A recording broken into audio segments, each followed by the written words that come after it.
اب یہ نوٹ کر لیجئے، ہدایت و ضلالت اس دنیا میں جو مختلف حالتیں انسان پر طاری ہوتی ہیں، یا نعمتوں کی بارش ہو رہی ہے، یا تنگی ہے، فقر ہے، احتیاج ہے، دنیاوی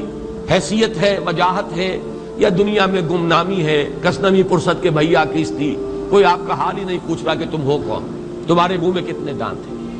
یا یہ کہ دنیا میں اقتدار کی کسی مسند پر انسان بیٹھا ہے، یا یہ کہ کوئی اس کے ہاتھ میں اختیار نہیں۔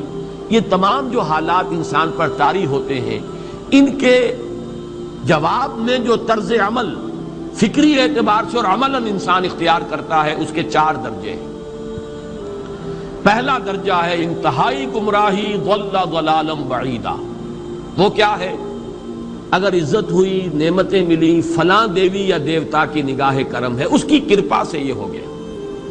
اور اگر کوئی تکلیف آ گئی، مصیبت آ گئی، معلوم ہوتا ہے کہ فلاں دیوی یا دیوتا ہم سے ناراض ہو گیا، یہ کالی دیوی کی طرف سے کوئی مصیبت آ گئی ہے، یا یہ کہ یہ لکشمی دیوی